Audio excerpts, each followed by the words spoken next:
Guys, nakita tayong bato dito. So, kukortihan natin. Gagawin natin pang display to. Bibigyan natin siya para maging kapakipakinabang. Yan o. Yan. Okay.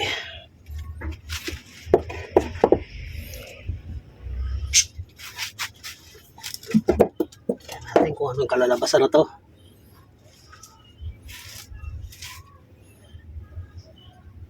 Wala akong gumawa ng ano eh, top on the rock.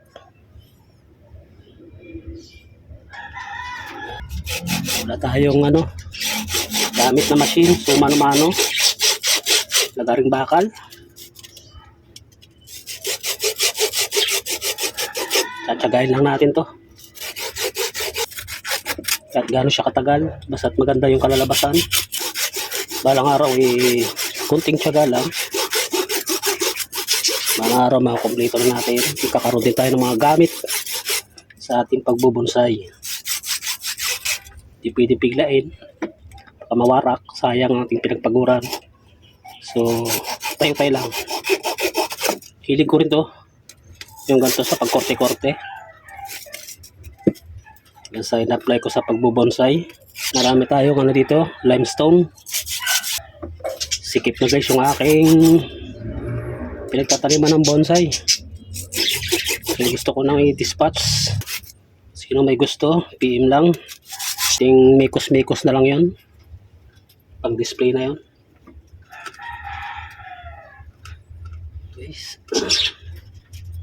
Okay, post muna natin. Mahaba lang yung video. Yan guys yung magiging design nya. So tayo-tayo lang natin.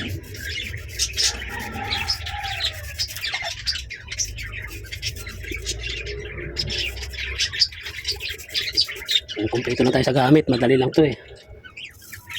Pag nangyari yan guys, maganda yan. Maganda yung pang display.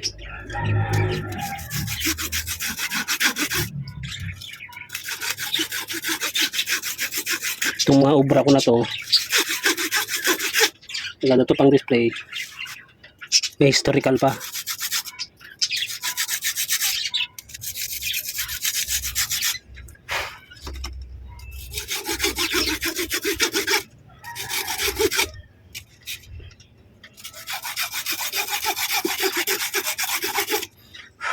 Pwede naman ito gawin sa semento, kaya lang mas maganda kasi yung natural na bato talaga. Ang tama, meron tayong ano dyan, mini bonsai na Argao Taiwan. So ito yung ating, yun yung ipapatong ko dito.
Hey, what's up guys?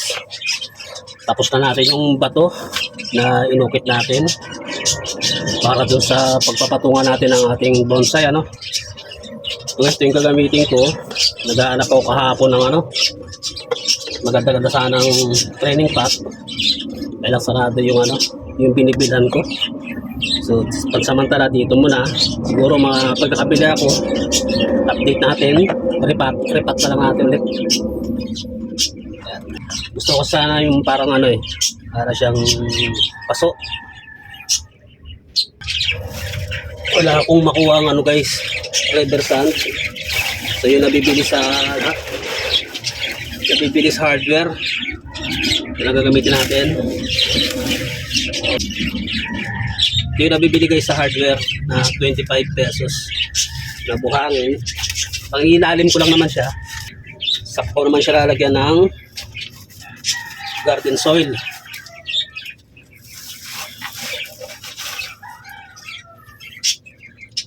Bakit ko nga ba nilalagyan ng garden soil? Kasi nga maganda nga sana kung rubber sand, no? Pero kahit may rubber sand guys, di ako naglalagay ng puro. Naghahalo talaga ako ng lupa. Kasi pagka pinuro ko siya na rubber sand o buhangin, eh paalis-alis tayo. Kailangan maminti mo siyang madiligan. Hindi pa man siya nakarekta sa lupa. Kasi nga mabilis ma-drain yung tubig. Ito, hindi mo madiligan ng 2 araw, okay lang. Yun naman yung advantage ng lupa.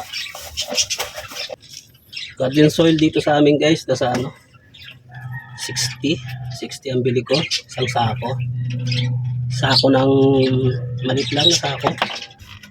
Medyo siksikin lang natin. Masagat lang isipin guys na, no? Sa hirap ng buhay, sa mahal ng bilihin, meron talagang mapagsamantalang tao. Kung ibinahagi sa ating mga Pilipino yun, sa ating mga nasa tuhod, diwang, hanggang laylayan na estado ng buhay. Siguro guys, lahat ng Pilipino milyonaryo na. Kahit pa paano, nakapantay-pantay na tayo o may laban na tayo sa hirap.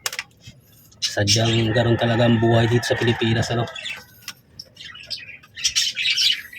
Magtiyaga ka man, talaga may mga buhaya. So ganon talaga. May mga tao talagang hindi marunong lumaban ng patas.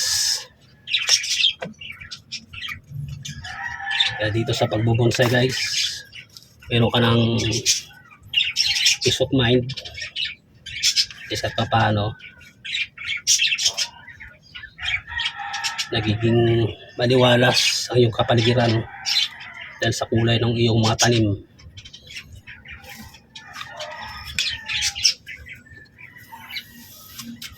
Kukunin ko lang guys yung ating materials. Argao Taiwan. Ito guys yung Argao Taiwan na na-prepare ko. Yan. Okay. Wait a minute. Eh guys, naranasan nyo ba guys yung pumunta kayo ng palengke? Alaman ng budget nyo ay, alaman ng wallet nyo ay 200 lang. Na hindi mo malaman yung bibilhin mo. Iniisip ko lang na para pagkasyahin lang yung budget mo. Pero sa kabila ng lahat pala eh, kaya naman palang gawa ng paraan na para maging maayos yung ating bansang Pilipinas, ano? Kung tapat ka lang sa serbisyo at ginagawa mo yung karapat dapat para sa atin, may concern ka.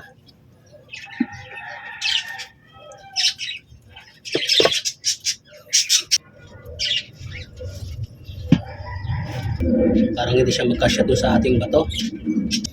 Kaya guys, makikita nyo yung ano, sinususpense ko guys yung ating ginawang bato, no?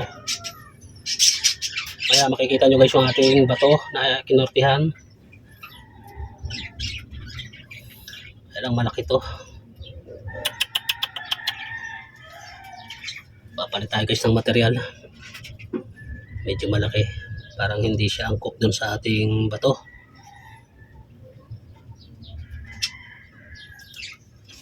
Wait lang guys. Wait lang.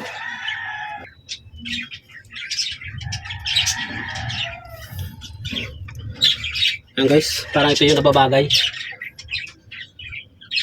Ganda, no? Kahit wala pa siyang wire, may forma na siya. So ito na lang yung gagamitin ko. Argao Taiwan pa rin siya.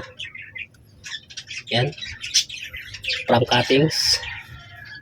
Okay, start na natin guys. Ito nga pala guys yung bato na gagamitin natin. Ito yung aking pinortihan. Yan guys.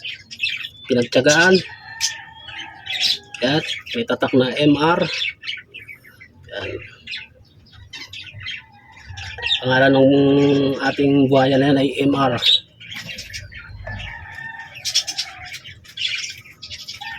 Yan sa likod. Yan. Yan yung likod niya. Yan guys. Yan yung likod. Yan. Yung pangalan. Yan. Pangupit. Ito guys, bala ko dito ko to. Dito ko ipapasok. Bukasan lang natin ito guys.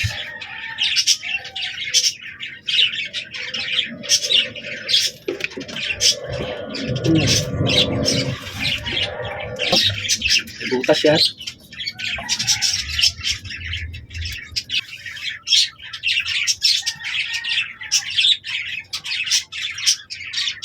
Yan.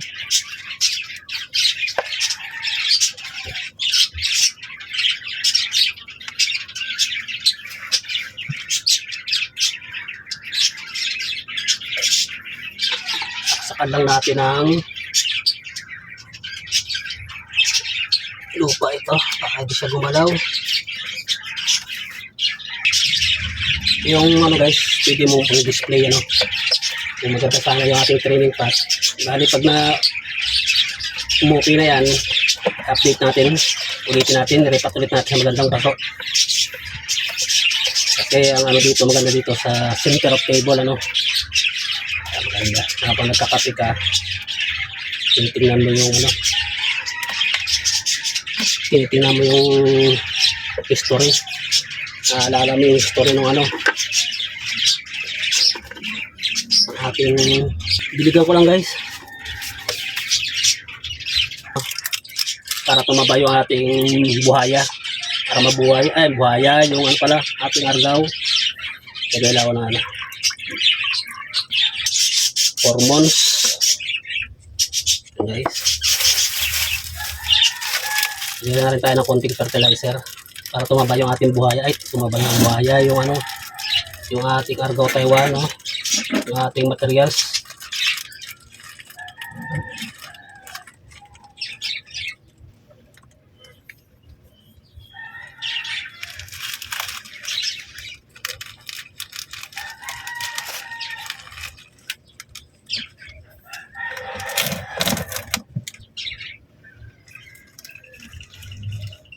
Okay, ayos na yan. Okay, no? Yan talaga guys, pagka pangit ang forma o ang posisyon, tanggalin na yan. Baltan mo na ang kagat ng maganda, yung kaaya-aya, no? Baka naman, kasi pag maganda sa mata ng tao, o maganda sa gusto mong forma, masasayahan ka kung sa ano ba solve ang pagod mo. Kaya dapat pinapantan pag pangit. Ayos. So didiligan ko lang siya. Kaya natin pang hormones to guys.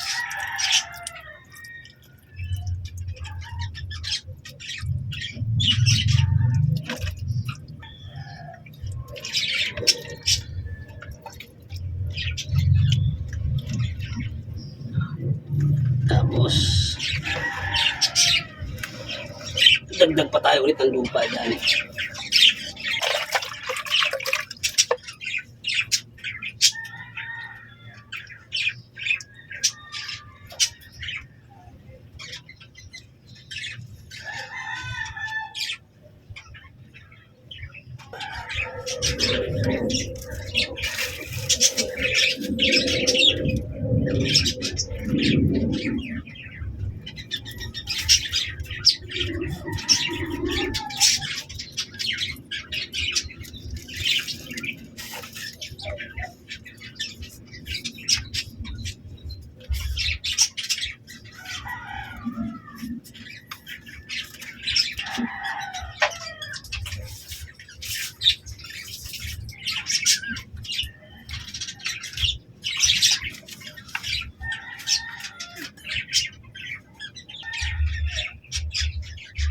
Meron akong nakuha dito.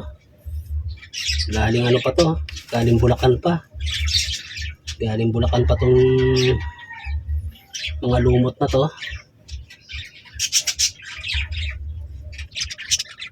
Kita ko sa pader. So ito ilalagay natin dyan. Isa rin itong kakatulong guys, yung ating lumot. Para hindi agad na-drain yung ating lupa. Pinatabunan niya eh. So nagmumoist siya. Nagmumoist yung ilalim ng lupa. Lumikit-tikit niya. Yung ano ko pa kinuha kasi ito eh.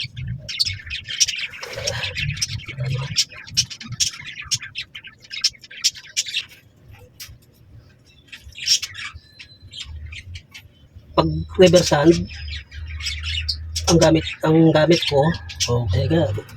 Ang gamit nyo guys, punasan mo na ng lupa bago nyo lagyan ng ano, lumot. Para kumapit. Buhay talaga yung lumot. No, saktong-sakto. Saktong-sakto siya dun sa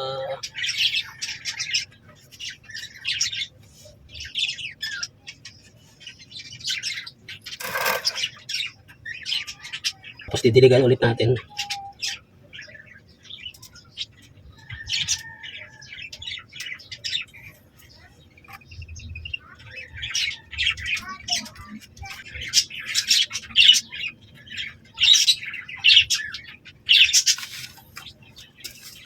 Guys, natapos na yan. Dilig na natin itong hormones, sayang.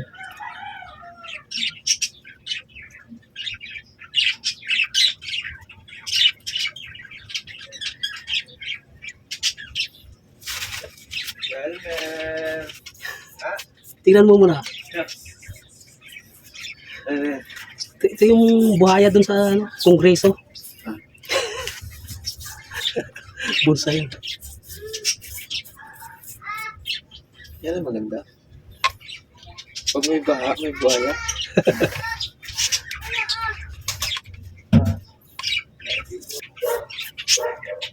Guys.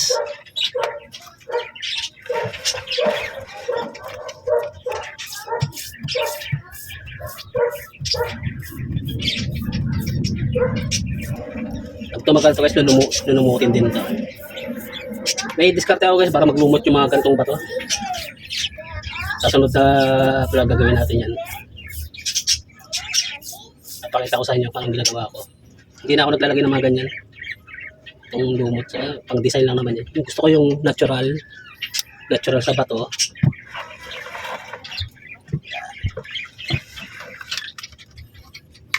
So okay na guys, tapos na.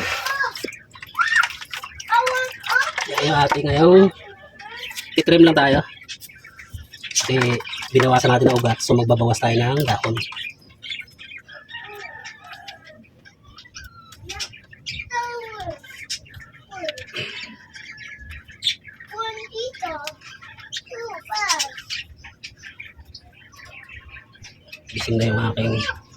Gising na yung aking bagulan, aking bunso.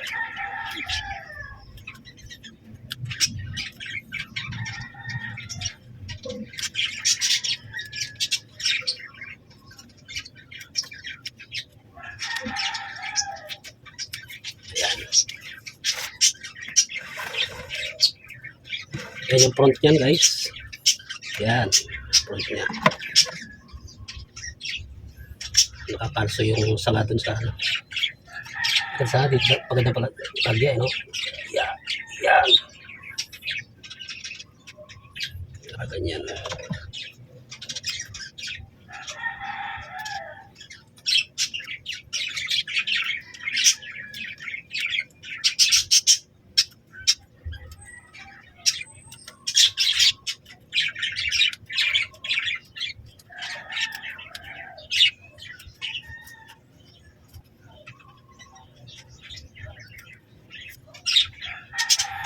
Ngayon ang tanim na to, ang lagay ko na to guys sa lilim muna. Kahit mga ano lang, isang linggo.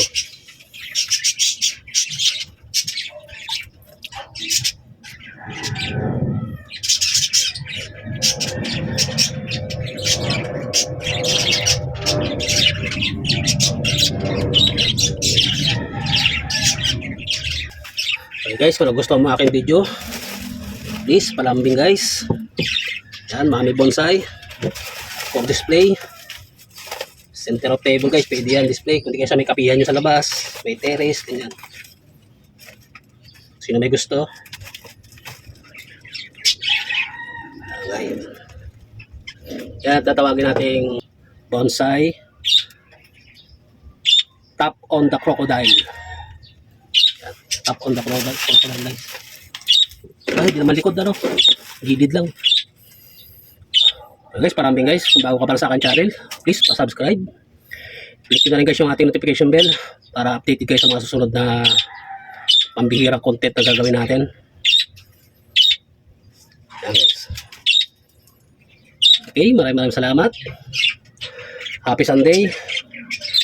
Naway matupad ang mga hinangad ng karamihan o mga nakakarami para sa kabutihan ng ating bansa. Okay guys, bye bye, love you.